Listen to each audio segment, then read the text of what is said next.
What are your kind of expectations heading into the end of 2025, where historically that tends to be where Bitcoin kind of enters this mania phase? Are we going to get that mania phase? The Pi cycle indicator has been almost 100% accurate to the day of every cycle we've seen so far. It's amazing. But it's not forecasting the next peak until...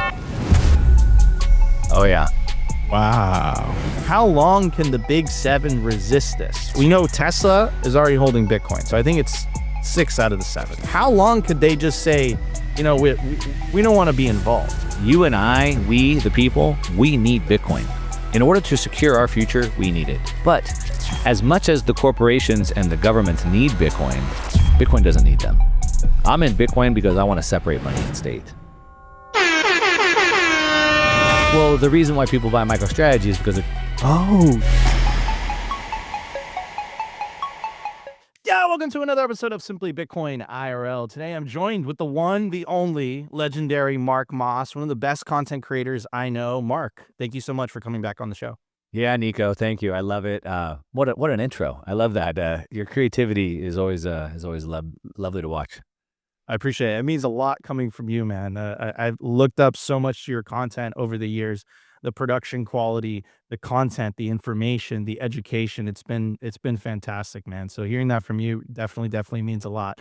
Mark, you did an incredible presentation at Bitcoin Mania, and you're basically saying that we're heading into a new revolution. You called it the 6th revolution. And I saw that presentation at least 2 or 3 times. I found it fascinating. And I think the reason I found it fascinating is because I feel it. I think we all feel it. I think we all feel how the internet has fundamentally changed how we communicate, how we're transacting. And I don't think I've ever been as hopeful for the future as humanity than I am now. Mark. Yeah, it's something that I've been talking about. I think it's been about 5 years now. I've always been big into cycles. And the reason why I like cycles is because, you know, it's sort of like understanding the past, understanding history sort of helps us understand the future. And that's sort of what cycles do for us. And so it's like, you know, if I touch the hot stove and burn myself once, if I touch something hot, I probably burn myself again. And human nature is sort of the same, no matter how much technology changes things. And so that's why I've always loved cycles. And I kind of came across, there's all different types of cycles, 4-year cycles, which we talk about in Bitcoin a lot. And then there's 7-year, 8-year, 20-year, 40-year, etc. And I came across, I put this thesis together, I think it was 2020 or 2021, about 3 different cycles. One's a political cycle, and then one's a technology cycle, and then one's a financial cycle. And they all happen on different time frames. And I kind of put this thesis together of how these big cycles, so politically, financially, and technology driven, are on different time frames, but they're all converging at the same time, which is pretty interesting because they happen on different lengths. And so I've been talking about that quite a bit. And to the point you're talking about specifically, it was about this technological revolution cycle. I call it a quantum wave cycle. I've been the one talking about it, so I call it what I want. And I call it that because the world experiences this quantum leap forward, where everything that we know about the world has changed, and we take this giant leap forward. And it happens about every 50 years. Some people might have heard it called a K-wave or a conjonctive wave cycle. And we're now in our 6th time seeing this cycle repeat. And anybody who knows anything about cycles, like the Bitcoin halving cycle, if it happens twice, it probably happens a third. And if it happens 3, it happens a 4th. And here we're on the 6th time in 300 years. And when you study these cycles, you can see how they evolve and how they go through 4 distinct phases within this 50-year cycle. You can see how that the way that the technology reaches adoption stays about the same. And we can also see the way that financial capital rolls through that technological cycle as well. And so when you understand that, again, I believe, looking at the history, seeing how this progresses, it sort of gives us like a blueprint of what the future holds. And so that blueprint is, one, like, what kind of time frame are we on? What should we think about? Like, when should money, or I should say, a lot of people think that Bitcoin has failed because it's not a medium of exchange today. A lot of times when you're talking to somebody who doesn't really believe in Bitcoin, that's one of the first things they throw out. But that's because you don't understand the cycle and the time frame of that. Or some people might say that, it's failed for any given reason, and they don't understand the time frame. And so the way that we think about it from a time frame, but even the way that we invest into it. So for example, The first part of the cycle, the first phase, was about altcoins. I'm a self-admitted altcoiner. I wrote a newsletter researching altcoins back in 2016, 17, 18 because that was part of that cycle. Phase 2 of the cycle is where it's called the frenzy phase. It's where the institutional, the sovereign capital comes in. We've always known this. And then right on cue, here we are with corporations and governments coming into Bitcoin. And so it gives us a roadmap to also invest through the cycle as well. Yeah, absolutely. And it's fascinating. I love the way that you coined it, right? The quantum leap, man. And Yeah.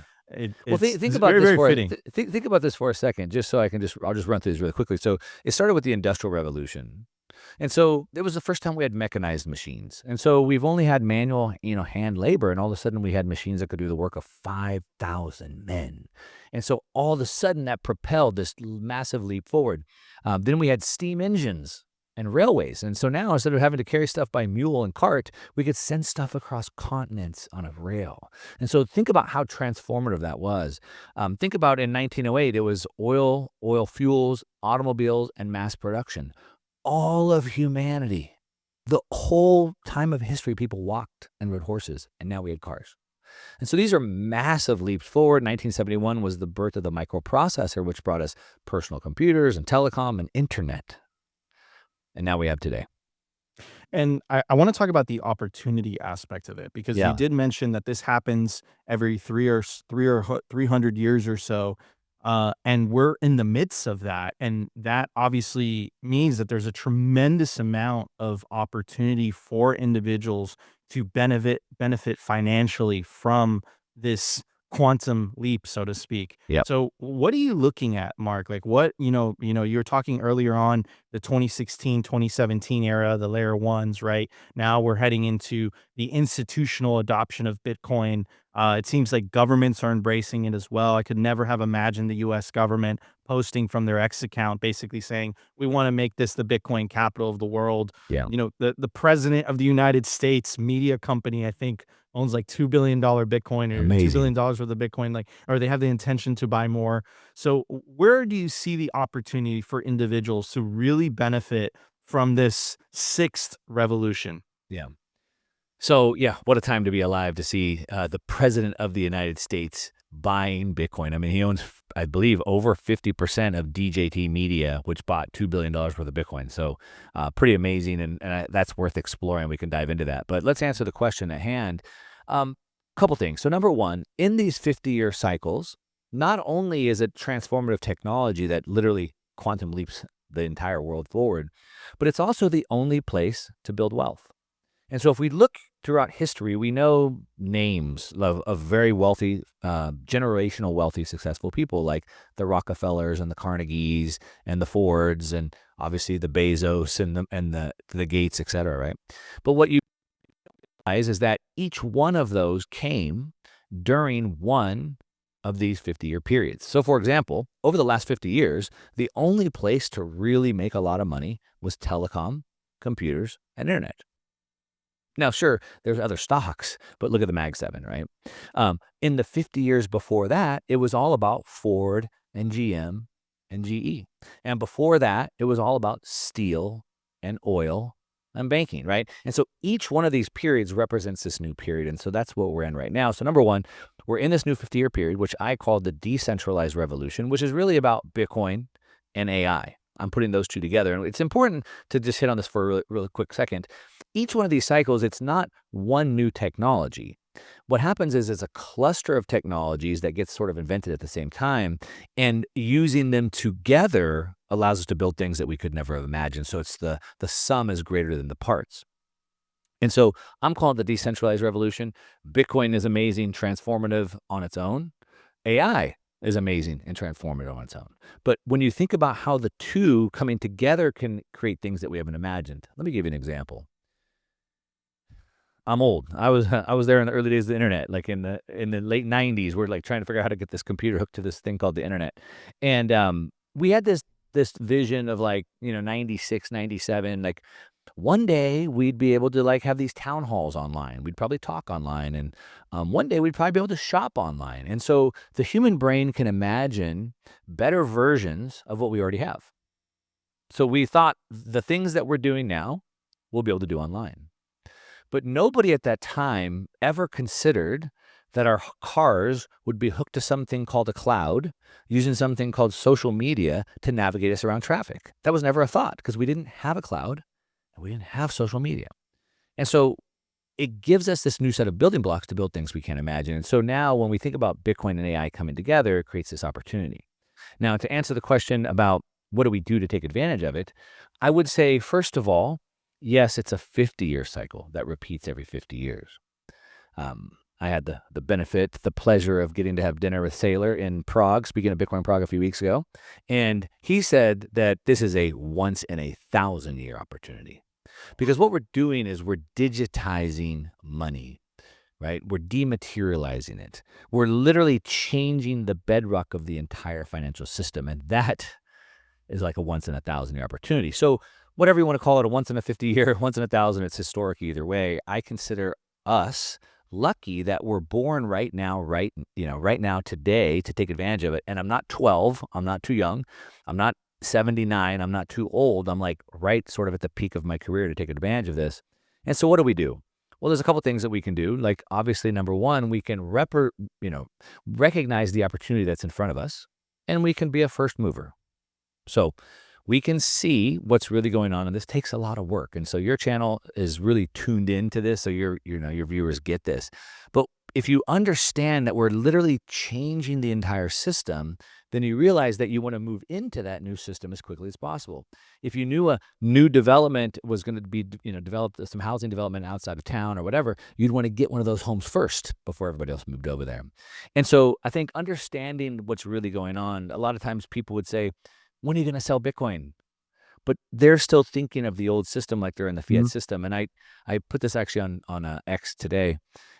If I was in Turkey and I'm watching the Turkish lira plummet, like rapidly, I need to get out quickly. And so if I could, I'd probably move into dollars. And so I've left the Turkish lira. It's down, 98% to the dollar in 5 years. I've left the Turkish lira. I went to dollars. At what point do I sell the dollars and buy the lira back? Like never. Like I Never. left Yeah. I left the Turkish lira. I'm in the dollar system now. And I think we have to understand it like that. Like we're leaving the dollar system and we're moving to Bitcoin. There is no point that we sell and go back. So number one, recognize the opportunity and be that first mover advantage. Number one. Now, for us as Bitcoiners, there is no bear market because one Bitcoin is worth one Bitcoin. That's only a fiat maxi that thinks about it in those terms. So we've moved into the new system. Now, that is our risk-free rate for us. That's our hurdle rate, right? We believe in this. Bitcoin is one Bitcoin. But as Saylor would say as well, in portfolios, there's room for a little bit of risk. And so really, I think there's two types of people in this world. You have consumers and you have creators. The creators create more than they consume. That's why Warren Buffett worked till he was 93. He has all the money in the world. As a matter of fact, why do you think all billionaires still work? Because they're creators. That's what creators do.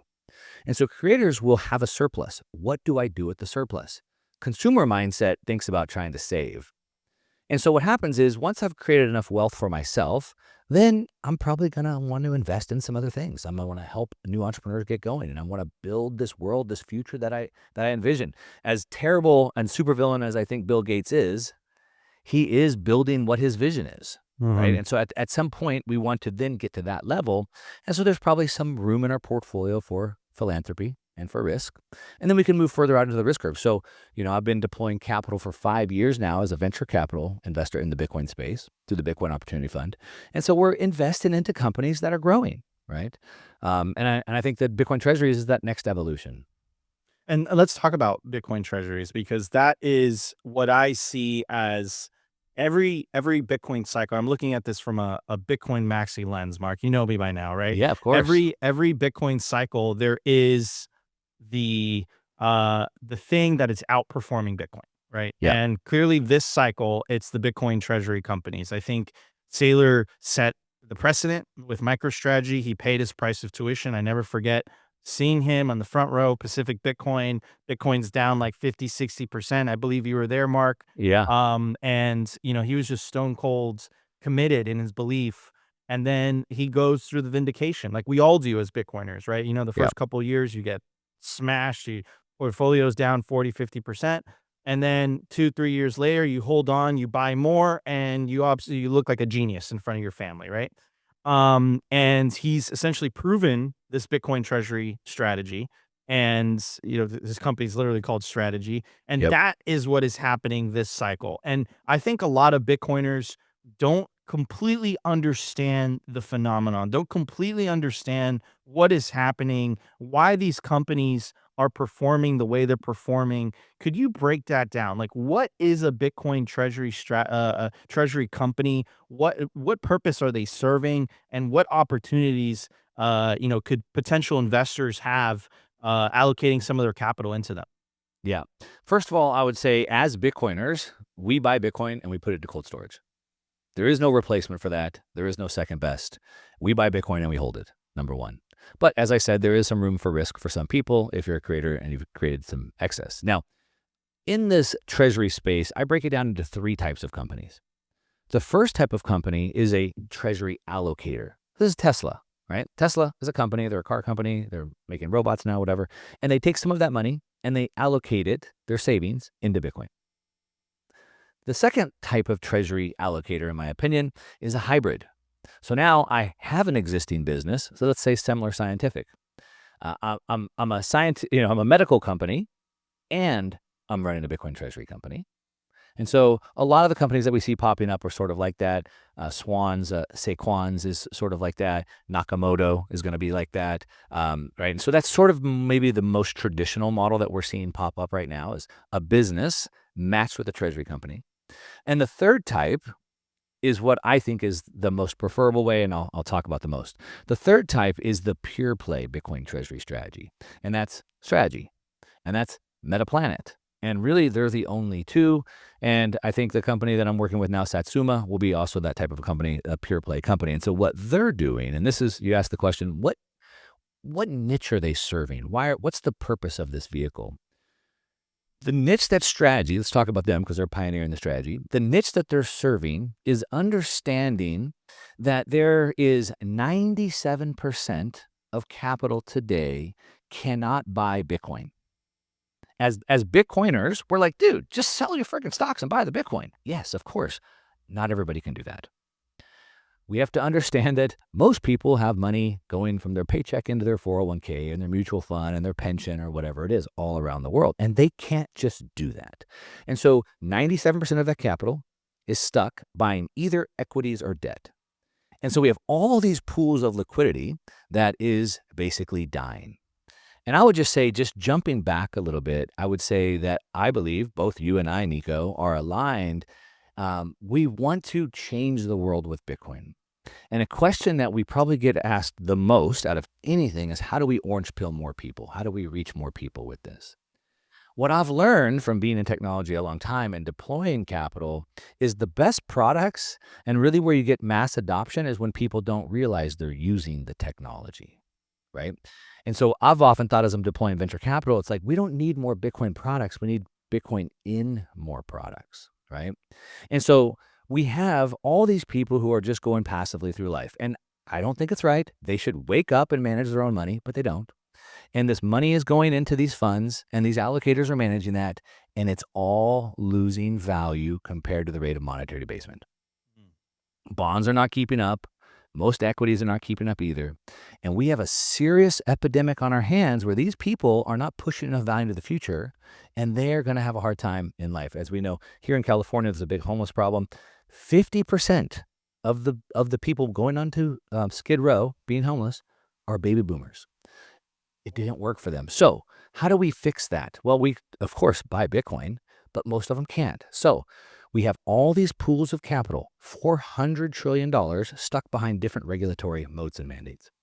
What Saylor is doing with the strategy is creating niche individual products, Bitcoin-backed products, to reach into the credit and equity markets. And in my opinion, that is a massive, massive, massive good for society, for the world, because it's getting the Bitcoin lifeboat to these people who need it the most and aren't able to get it. And that's the pure play Bitcoin strategy that I see.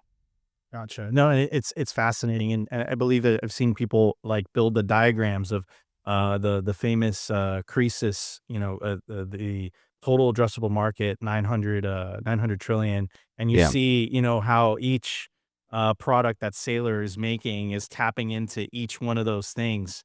Yeah. Um, Yo, I want to tell you about the best place to build your automatic self custody Bitcoin stack. I'm talking about bitcoinwell.com. What makes bitcoinwell.com different is that it's a completely non custodial platform, meaning as soon as you buy Bitcoin and the funds clear, it goes straight to your self custody Bitcoin wallet address. And that perfectly aligns with the Simply Bitcoin ethos of the separation of money and state. Support Bitcoin on ramps that are self custody by default. To get started, go to bitcoinwell.com today. It takes 2 to 5 minutes to sign up, and bada bing, bada boom, you're ready to buy Bitcoin. you said something, you kind of buried the lead there, Mark, in the when you were talking. You said that the majority of capital is not able to be allocated into Bitcoin. And I think Right. that's something that's very difficult for at least my audience to understand, right? Like, you're just like, look, man, you have some money on the side, you have some savings, perhaps you're, a higher net worth individual, why don't you just smash buy? Could you Yeah. talk a little bit about that? Like, why is it that most of that capital is not able to find itself into Bitcoin? Yeah. Well, one word we use a lot in Bitcoin space, it's not super nice, is we talk about the normies. And the normies are those who don't get this and don't understand this. We might call them NPCs, right? That's what the younger generation calls them, right? The non-player characters. And so they're going through life on a pre-programmed track.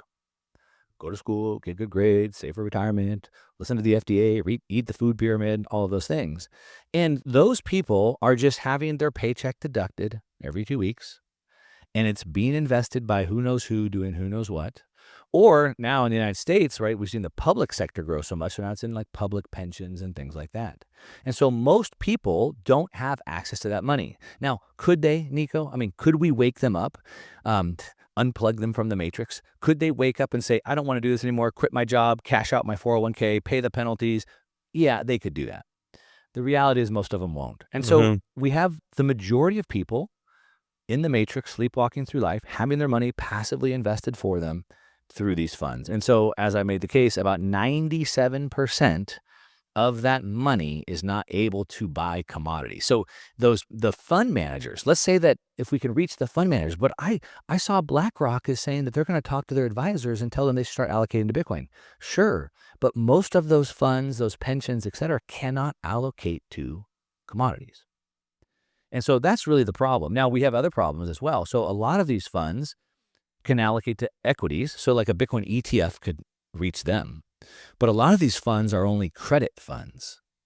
So they'll think bonds, all types of different bonds, corporate bonds, public bonds, et cetera, right? Credit instruments. And so how do we reach those? And what are they buying? If you remember the movie The Big Short, if you saw that, it was about the 2008 housing collapse, great financial crash. You saw that these banks were taking all of these loans, creating CDOs, collateralized debt obligations, and it's basically mashing them all together so we don't really know what's in that basket. So we don't have any way to understand what the risk is. So I'm loaning money out of the debt obligation against a basket of who knows what risk I have, and it's under collateralized, which of course we saw the entire banking system collapse from that. So I'm going to invest, most people through these types of funds are invested into this unknown risk, under collateralized at 3 to 5% yield. And what Saylor's offering the credit market is a pristine asset, 5 to 1 or 10 to 1 over collateralized, paying 10%. Yep. And so the risk level went down, the yield went up, and these people have hope, right? They have hope of the future now today. And they don't have to necessarily, what's beautiful, I love the way that you described them, Mark, they don't have to unplug from the matrix. Like Saylor is bringing it to them in a language they understand and is essentially presenting them a better product in the language that they already understand already. And they would say, look, I'm offering a better return. And it's backed by, like as you said, the most pristine collateral in the world, which is Bitcoin. Now, Mark, big announcement. You joined Satsuma. I hope I pronounced that correctly. It's a publicly traded company on the London Stock Exchange. And you are officially the chief Bitcoin strategist. Congratulations. What Thank you. does that mean? What does that role mean? What are you set out to accomplish at Satsuma? Yeah, thank you so much for bringing that up, and congratulations. I'm super excited. I mean, it's the sort of the next evolution in my career, and I am coming on to a publicly traded company. It's listed on the London Stock Exchange. London, one of being one of the oldest and biggest financial markets in the world. I don't know when this is going to air. At the time of this airing, that tomorrow the big public release should come out. We set out to raise 100 million. Let's just say we're going to surprise the market to the upside on that. And we'll be one of the biggest raises and the biggest companies in the UK. And my job there specifically is how do we direct Bitcoin? My number one goal is increasing Bitcoin per share. That's the number one goal. So how do we get the amount of Bitcoin we own per share of stock that we have to go up over time? And that's the entire strategy that I'm setting out to achieve. Obviously, making sure that the company focuses on its Bitcoin ethos. And I think a lot of people in the Bitcoin space think this is some grift or cash grab. I can tell you that myself and the CEO, Henry, who came from UTXO, we talk about how much good we're going to be able to do in the world. For a decade now, I set out a decade ago, you talked about you loving my content. I've reached 100 million people. I set out a decade ago, once I learned how powerful Bitcoin is and can change the world, I have to tell everybody about it. And so this is that next evolution. This is how we can help the most people. So we talk about how much good we can do in the world.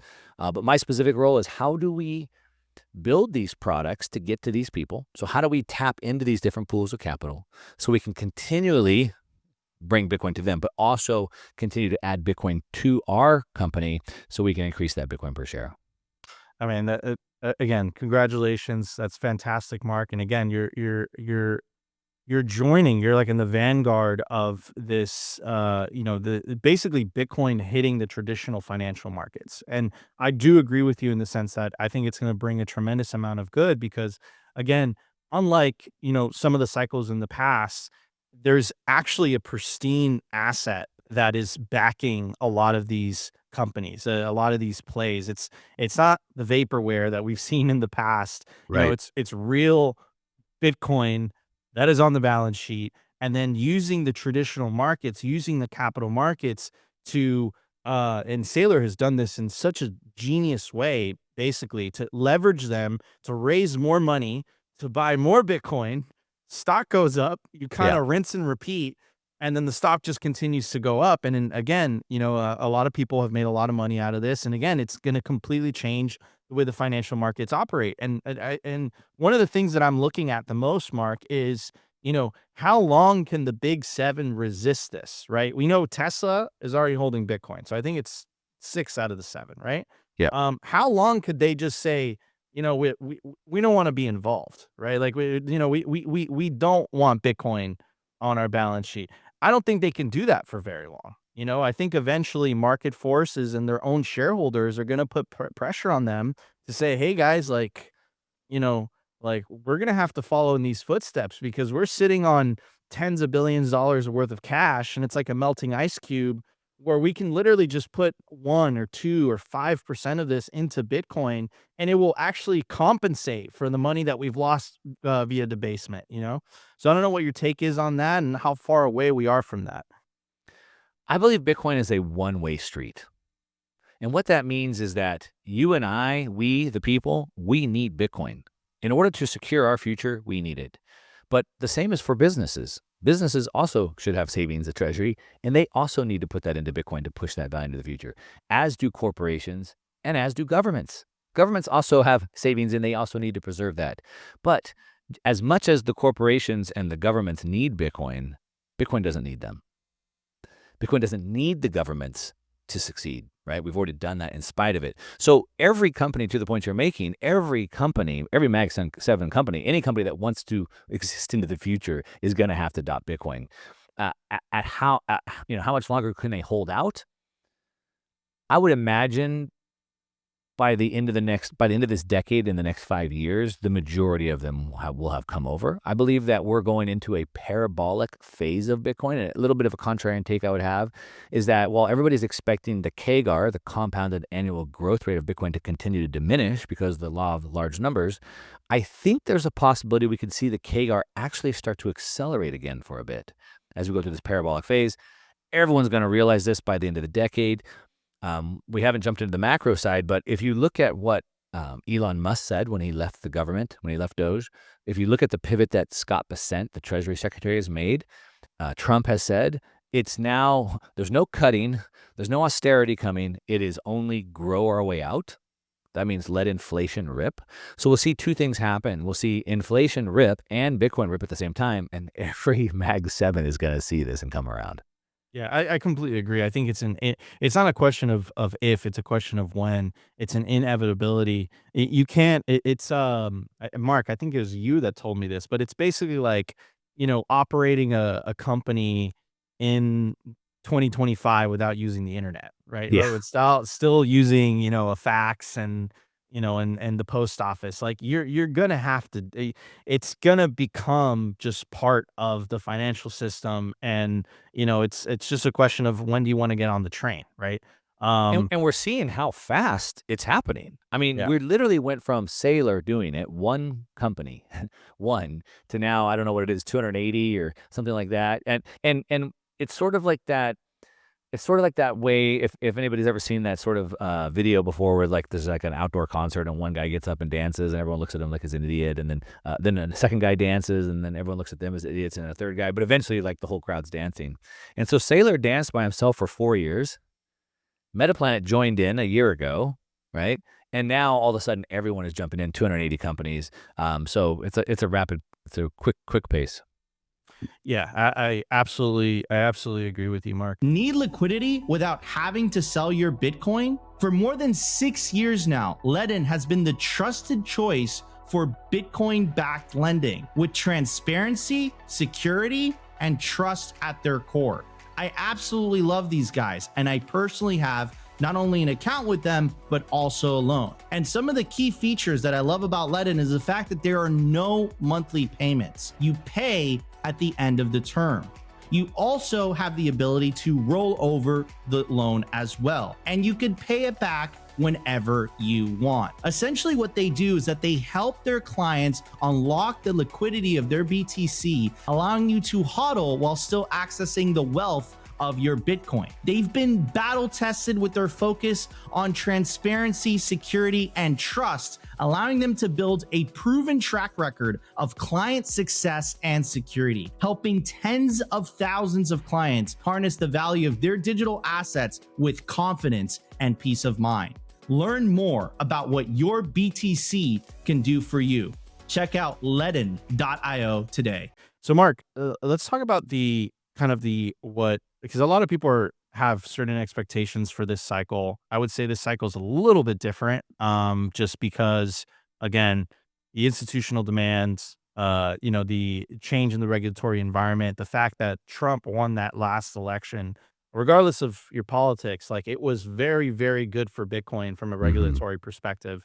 Um, what are your kind of expectations heading into the end of 2025, where historically that tends to be where Bitcoin kind of enters this mania phase? Are we going to get that mania phase? Because if you look at the Google trends, retail's asleep. They don't even care. We haven't even reached the level of interest from 2021. Not even 2017. 2017 was the peak of like that retail interest. Yeah. So is it just going to be institutionally driven? And if it's institutionally driven, does that change how the cycle's going to act and perform? Like, what are your personal expectations? What are you looking at? What data are you analyzing? So I look at it from a bunch of ways. First of all, I like to hope for the best and plan for the worst. So I think about number one, the 4-year cycle is intact until proven otherwise. I remember the last peak of the cycle back in 2021, and Saylor's coming out and saying, all your models are destroyed. And we're like, yeah, we're nowhere near high enough. It's got to run way higher. Like, this can't be it. And right on cue, 18 months in, market crashed, right? Who knew the Fed was going to come out and announce that they were going to start hiking rates, and like all of that led in, but here we were right on cue. So I would say I'm cautious because until proven otherwise, that's still intact. But what am I looking at? I'm looking at data. It's sort of like what the Fed said. We're looking at data. We're charting our path by the stars in the sky. Or he said something cryptic like that. But we're looking at the data. And so some data that I'm looking at, a couple ways we can look at this. So number one, we have the changes that have happened with the Trump administration and all of that. And obviously, we had this massive tariff shock this year. And that tariff shock kind of brought things back down. And it's just now been getting going again in like the last 2 months. But there's still tariff fear. We're still trying to figure that out. We're seeing countries like China really easing right now, but some countries like the ECB is still holding back. And here, even in the United States, Jerome Powell has been very reluctant to change the regime. Of course, Trump is all over the news trying to figure out how to get him out. It looks like they're trying to maybe drum up charges about mismanaging the remodel at the Fed. Now it looks like maybe electing like a shadow chair. Either way, he's out in a couple months. So those types of things have maybe delayed this. I believe that more than the 4-year Bitcoin cycle being in the driver's seat, I believe what's really driving this is the global liquidity cycle, which just happens to be a 4-year cycle as well. What's really interesting is there's a phenomenon. If anybody knows what a metronome is something that keeps perfect time for you to play an instrument. And there's this phenomenon where if I put like 100 on this table right here and I started them at all different times, within a period of time, they'd all sync together. And so we're in a debt-based system. So we have all this global debt, and it is everywhere from months up to 30 years in duration. But in 2008, when we had the great financial crash, the whole world dropped rates to zero. And when the rates get dropped to zero, everybody calls and refinances at once. So all the debt got synced up. And if you look now, about 75% of global debt is between a 3 to 5 year duration, or about 4 years. And so that happened in 2008, 2012, 2016, 2020, 2024, wow. which just so happens to coincide with the 4-year Bitcoin halving cycle and a 4-year presidential cycle. And so I think that's really what's in the driver's seat. Now, there's a lot of people talking about global liquidity. My 3 favorite to listen to are Michael Howell. He's the GOAT of global liquidity for sure. I believe Nick Badia at the Bitcoin Layer, they do an amazing job with theirs as well. I think as much as Bitcoiners hate him, I think Real Vision, Raoul Paul has a really good one as well that I look at. But I'm looking at that. And what I would say is that Michael Howell said he had forecast the global liquidity cycle to peak at the end of this year, which would coincide with the Bitcoin peak, but he's now pushing the liquidity cycle out until mid next year. And I was actually just playing around with this, looking at all the different halving cycles, and there's a range. And so when you extrapolate the ranges from the halving to the low to the high, there's a range. And that could push it anywhere from the end of this year into middle of next year, sort of like along with Michael Howell's. So what I'd say is we're looking at it as the data comes out. We understand that global liquidity typically has about an 8 to 12-week lag. So we can start to get an idea when we see liquidity starting to plunge, we're going to realize that tipping point with Bitcoin is probably there. So I think there, I'll take a break there, but I would also look at, I'm looking at the Pi cycle indicator, which, by the way, I just recorded a video yesterday on this. The Pi cycle indicator has been almost 100% accurate to the day of every cycle we've seen so far. It's amazing, but it's not forecasting the next peak until 2027, which is pretty interesting. So the most reliable indicator we have is saying 2027. I would look at MVRV data, I think is also really important. But anyway, we're looking at data. What are your personal kind of expectations like? Because and the reason I'm asking this question, Mark, let me give you a little bit of context, is last cycle, everyone and their mother expected $100,000 Bitcoin, right? And you and I both know, we've been at this long enough, where Bitcoin does the exact opposite of what everyone thinks Bitcoin is going to do. And this cycle, I keep hearing it over and over again, 150K to 200K. That is the general consensus. That's not how markets work, right? Like, No. if everyone is saying the exact same thing, I think people have it wrong, right? And again, I think this cycle, a lot of the popular kind of, I really don't like talking negatively about people, but there are certain models that every cycle has. Stock to flow was a popular one, right? Until it wasn't. But I think the popular one, this cycle, is the power law, right? So a lot of people are talking about the power law, and they're expecting essentially, 200K Bitcoin, 150K Bitcoin, end of this year. And I've been here before. I've seen the patterns. I've seen this a million times play out. So are you in consensus with them? Are you kind of seeing something different? Because you're not the first person who said this, but you're basically mentioning that we could see an extended bull market heading into 2026. And I forget who else was saying this, but where's your mind at in regards to that? So, yes, we could see it into 2026, as I said, because of what Howell's projecting for liquidity. But also, again, that isn't really that far off. If you look at all the past peaks and valleys that we've had, it's not really that far off. So it still fits within the framework. Again, I'm looking at it from a data-driven narrative. Now, I'm going to answer this question for you because I just did this video yesterday, so I got a bunch of stats right here. I'm going to read them to you. But I am going to say the only people that care about this, Nico, are fiat maxis. Okay. If you're obsessing over this number, you're calling me out. All right. if you're obsessing over, well, I mean, you're making content and people want to know this question, so we answer it. Like, trust me, I just made a YouTube video. I'm talking about it as well. So I'm not saying we shouldn't create the content. I just made this video. But what I am saying is that if I believe one BTC is one BTC, and I've put my numbers. You mentioned this Bitcoin Mina video. I said 1 million 2030, 14 million 2040, 44 million 2050.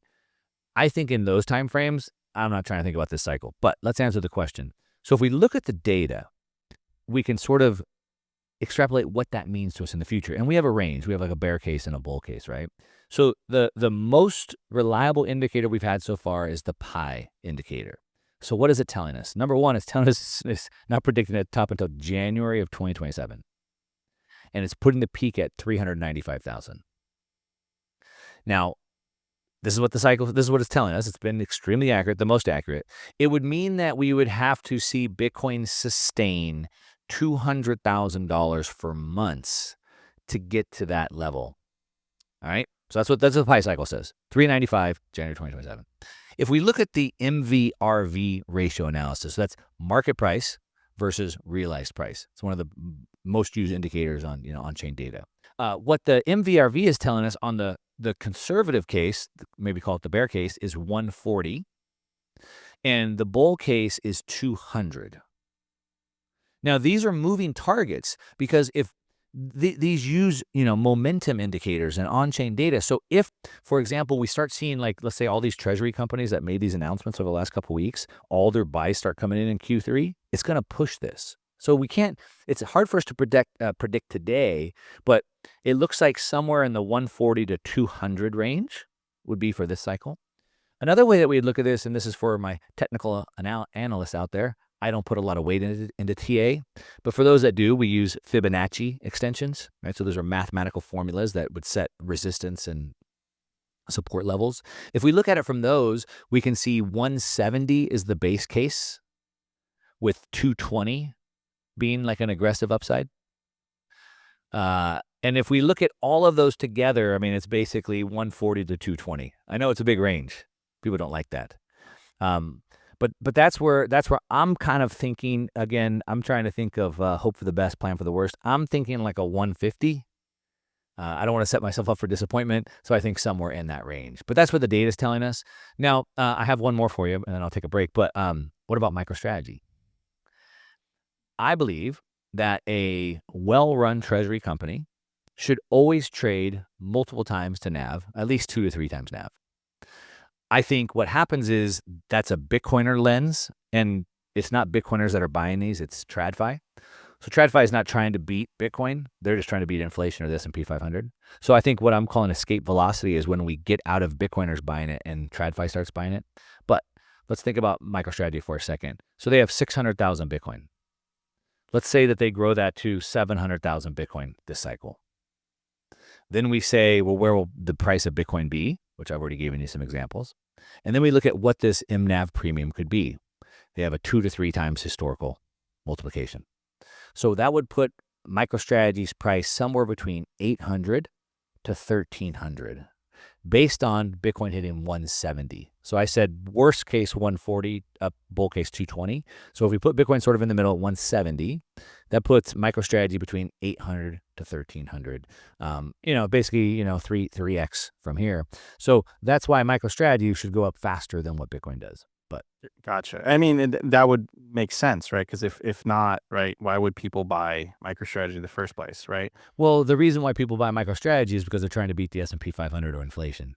Oh, so they're not even looking at it from a Bitcoin because you're right. It's TradFi. That is TradFi doesn't even fascinating. believe in Bitcoin. They're just That's trying to beat fascinating. the S&P 500. That's fascinating. Wait, okay. So Mark, so do you believe, and I think you kind of already answered this, you kind of answered this earlier, but the cycles are intact until they're not. But one of the cases that Saylor has been making this cycle is that essentially bear markets are over. They're done. Now that TradFi's here, now that the Bitcoin treasury companies are here, because we are seeing muted volatility. Like, do you expect seeing 80%, 70% bear market downturns into the future? Yeah. So I actually put this on X earlier today, and I posted the Sharpe ratio. The Sharpe ratio is basically what shows like a risk adjusted basis for an investment, and I put it up for the S&P 500, for the U.S. government bond, for the long bond, and Bitcoin over the last 5 years. And over the last 5 years, Bitcoin has been a better risk-adjusted, less risky investment than both the S&P 500 and the U.S. government Oh, bond, wow. which is pretty amazing. But it's asymmetric to the upside.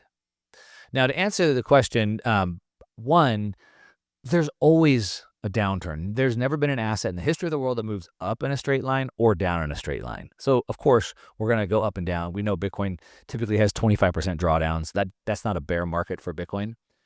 So certainly we're going to see 25, 30% pullbacks, like for sure. Now, will we see 70, 80% pullbacks? I think there's a good case for us not seeing that. And the reason why I would say that is two things. Number one, let's go back to the 50-year cycle. So in the 50-year cycle, there's 4 distinct phases that we go through. So now we're in that frenzy phase. We have massive institutional and sovereign buying, number one. Number two, though, what we do with technology is to understand how fast the technology will reach adoption, full-scale adoption, a color TV, a washing machine, an iPhone, etc., is we use something called an S-curve. So an S-curve basically tells us the time it takes to go from 0 to 10% is the same time it takes to go from 10 to 90%. So it goes into this parabolic part of the curve. That's right now. That's in the second part, the second phase of the 4 phases of the 50-year cycle. And so I think what we could see is as we enter the parabolic phase, it's much more asymmetric to the upside and it's muted to the downside. So we still get the big upside, but we get less of a downside. And one more reason why I also think that is that, and I kind of hinted to earlier, where potentially we could see the CAGR hold or accelerate from here, is because what happens traditionally is that most of these financial assets that we see are typically started with capital, venture capital first. Then it goes into, private equity capital, whatever they're doing before pre-IPO, et cetera. So they raise the big money up front, and then they dump onto retail after they go public. And then it's big checks first, little checks after, right? So you get the big checks, you get the big market cap, and then you get the little retail checks coming in after. And the little retail checks don't move the needle on the big market cap. But Bitcoin was started the opposite way, right? It was you and I buying in the early days. Now, I started buying in 2015 was $300, and people go, "That's amazing. I wish I could have bought $300." But it was like risky to put $1,000 in back then, right? The Now Wild people are West. putting hundreds of billions in.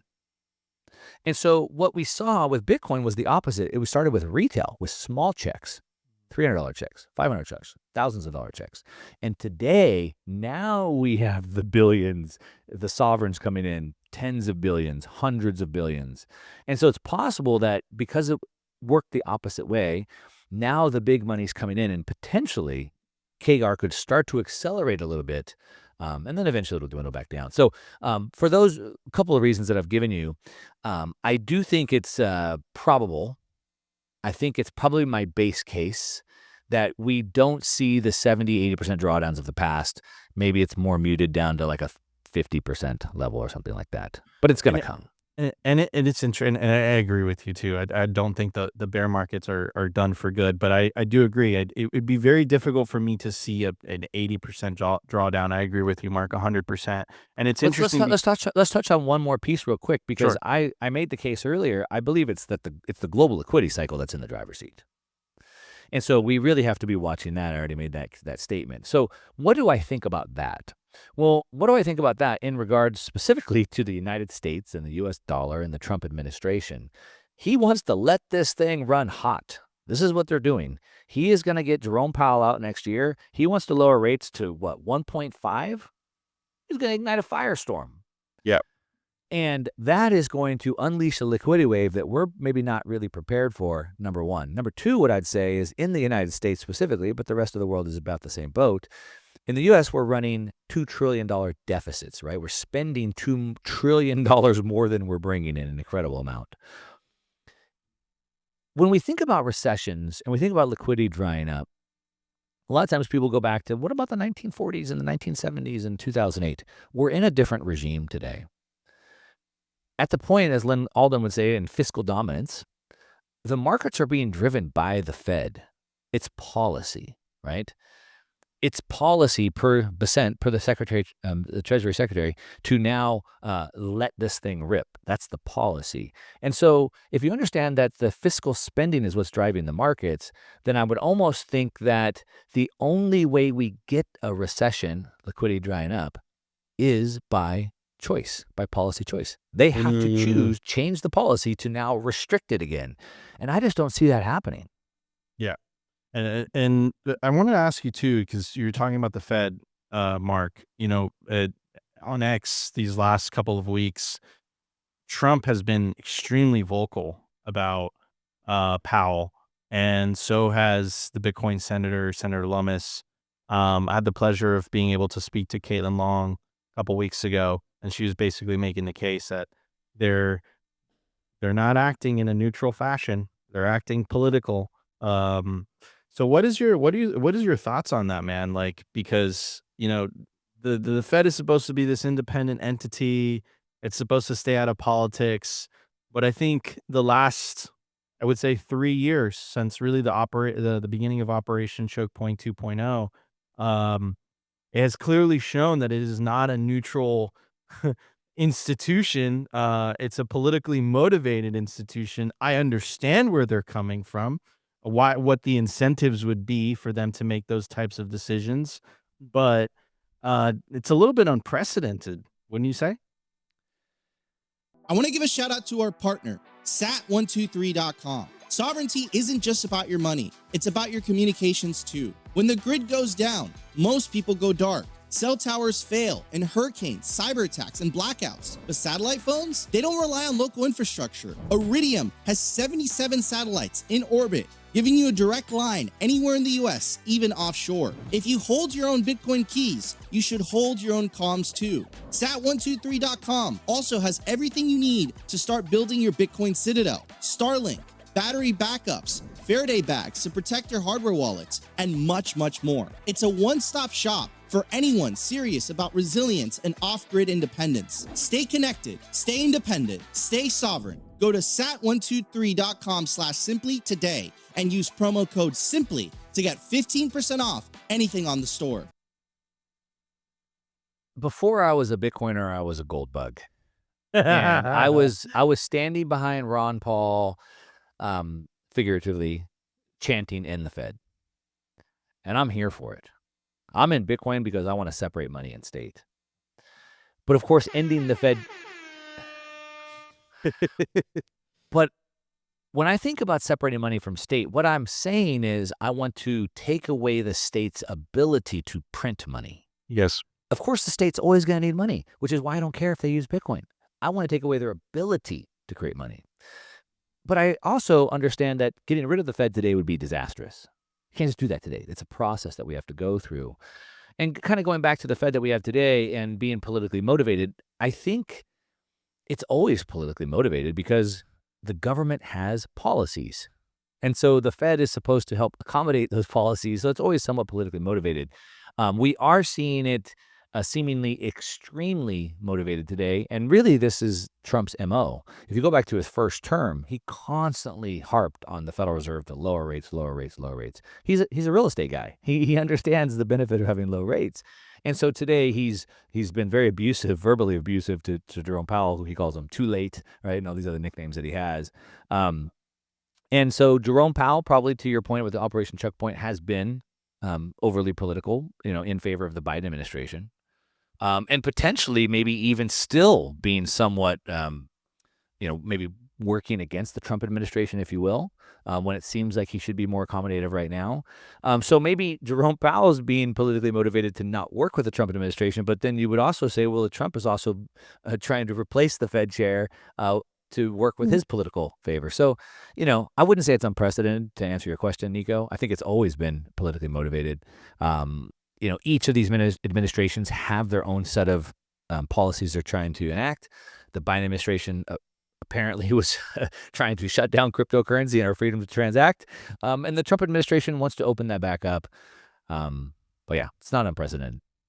So, do you think it's possible? Because I think all Bitcoiners want this, Mark, and I'm so glad that someone like yourself, of your stature, your success, is basically aligned. You're aligned with what Bitcoiners want, which is the separation of money and state.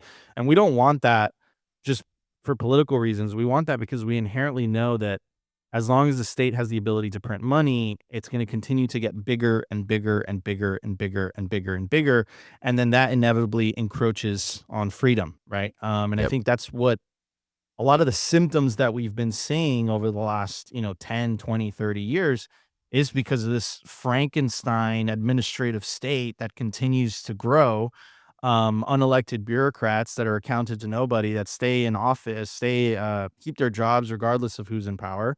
But if you look at the root cause of that, it's the money printer, right? And this is the reason as to why Bitcoiners want this end goal.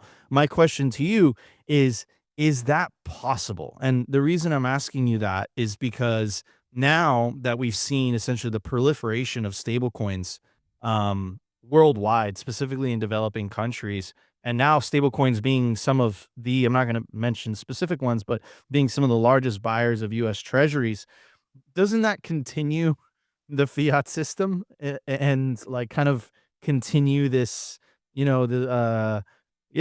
continue money and state being, coming hand in hand? A lot of Bitcoiners may not like to hear this, but I do believe that Bitcoin extends the runway for the fiat monetary system. So to answer your question, not just stablecoins, yes, stablecoins, but stablecoins are fiat, but Bitcoin as well.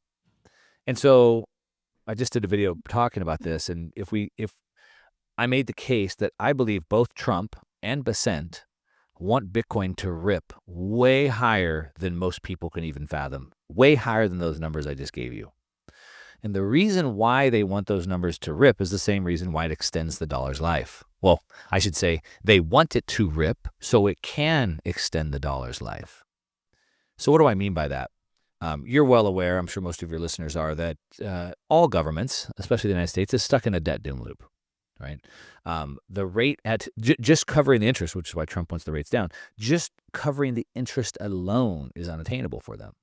And so we're in this debt doom loop. And so we have debt to GDP is over 100%, and they need to get the debt to GDP down. Now, as I said earlier, both Trump and Besant have said, hey, the only way out is to grow our way out. So they need inflation to run hot to bring the growth up, the GDP up, and they can change the ratio. Well, the Stablecoin Act, the Genius Act, is potentially one tool they can do that, which extends the dollar's runway, I think, and its dominance to the point that you're making. And so what they can do is right now we have banks are sitting on $3.5 trillion, or 3.3 today, of what we call sterilized reserves. These are reserves that the Federal Reserve gave the banks, but they didn't, through QE, but they didn't want them to spend them in the economy because of inflation. And so they're sitting there, and the Fed pays them IOR, interest on reserves. Per the stablecoin, this Genius Act, it looks like the banks are now going to be able to create stablecoins off of the $3.3 trillion they have in reserves and put that money right into the street, which creates inflation. Now, it does two things. One, it exerts the dollar's dominance across the world as a medium of exchange, and that's point number one. But it's also going to preserve the dollar because the dollar is being inflated away. In order to keep the bond market active, the Treasury needs to sell more Treasuries. And if people don't buy them, then they have to buy them themselves, right? So if you think about what is Scott Besant's job, sell Treasuries. That's his main job. I got to sell the Treasuries. So through getting stablecoins to the hands of the people across the world and then making the stablecoin people buy treasuries, he's effectively selling treasuries, number one. But number two, we also need to let the economy rip and grow. So we need that inflation. We need that money, that $3.3 trillion, to hit the street, not stay with the banks. So if the banks can light up the stablecoins, which is what the stablecoin bill, the Genius Act, gives them, they can push that right to the street and cause the inflation for the growth. Okay, well, that takes care of that problem, and that's what we call financial repression. Let inflation run hot, keep yields low. All right, but that creates another problem. So now we're getting the growth that we need. We have the financial repression, but if we have a lot of inflation, people are going to be unhappy, right? Okay, so what they do is they need to have a release valve. The release valve is assets. So you see the cost of gas and food going up, but you also feel a little bit richer because your assets went up as well. Okay, so that works, but the problem is if home prices and stock prices go up too much, then people are still pissed because the millennials and, et cetera, they're priced out of the market, right? There's no hope. There's no future for you. So here's where Bitcoin comes into play. Bitcoin is the most sensitive asset to global liquidity. It's a liquidity sponge. When global liquidity goes up, gold goes up by about 1.4 times sensitivity. Bitcoin goes up at 8.9 times sensitivity. Oh, wow. So it soaks up more liquidity than anything else. And so what I believe the Trump administration, Bessent, Ledn, et cetera, want is for gold and Bitcoin to rip and soak up the majority of that liquidity so that inflation isn't really felt. If Bitcoin rips to 500,000, that takes hundreds of billions of dollars of buying pressure out of the market. That'd be pushing up other asset prices. So now they get the cake and they can eat it too. They get the buyers of the treasuries through the stablecoins. They get the banks to issue the stablecoins to the street, unlocking the $3.3 trillion, creating the inflation they need to let the economy grow. But instead of getting inflation across all these assets where people can't afford it anymore, it all goes to Bitcoin and gold. And why do I think that? Well, number one, they've laid the groundwork for that. But let's look even a little bit deeper. Howard Lutnick is the Secretary of Commerce in the Trump administration. Before he became president, he spoke at Nashville at the Bitcoin conference. We were both there. And he announced through his fund, Cantor Fitzgerald, which is OG heavyweight Wall Street, fund, very connected, top floor of the World Trade Center. There's a whole lot going on there. I'm not going to get into all that. He announced a $2 billion credit line for Bitcoin. Then his firm, Cantor Fitzgerald, took, I believe, the biggest investment in MicroStrategy and Tether. It's connecting a web here. So I'm unlocking the liquidity for Bitcoin, $2 billion, plus I'm going to buy MicroStrategy and Tether. Okay. Now he's in the Trump administration pushing an SBR and a sovereign wealth fund. Interesting. Now his son has now taken the torch, and his son has now launched, I believe, 2 SPACs, Bitcoin SPACs, right? He just did one with Adam Back. He also did the one with Jack Mallers, right? So now they're launching more Bitcoin funds. And then over on this side, you have Trump, almost himself, controlling interest of DJT Media, bought $2 billion worth of Bitcoin. It almost looks like they're front running what they know is coming, Nico. Or am I just crazy? No, you're not crazy at all. It's so funny. We actually did an episode on this exact theory about the front running 2 days ago. And now you're saying the exact same thing. So yes, it 100% looks like it. And this is coming right on the verge of the report that they just announced it's going to come out July 30th, which is, we don't know what's in that report, right? And then simultaneously on Truth Social, Trump is posting videos. Basically, this is the best Bitcoin explanation I've ever seen. Yeah, and right. Howard Lutnick was going on Pomp's podcast and basically saying, listen, I'm going to buy 10 millions of dollars worth of this thing, then $100 million worth of this thing. And all those people are in, they're in the cabinet. They're in positions of power. They're in positions of influence. So Yeah. I completely agree. And Trump has a history of doing this, Mark. I remember that tweet or that Truth Social post.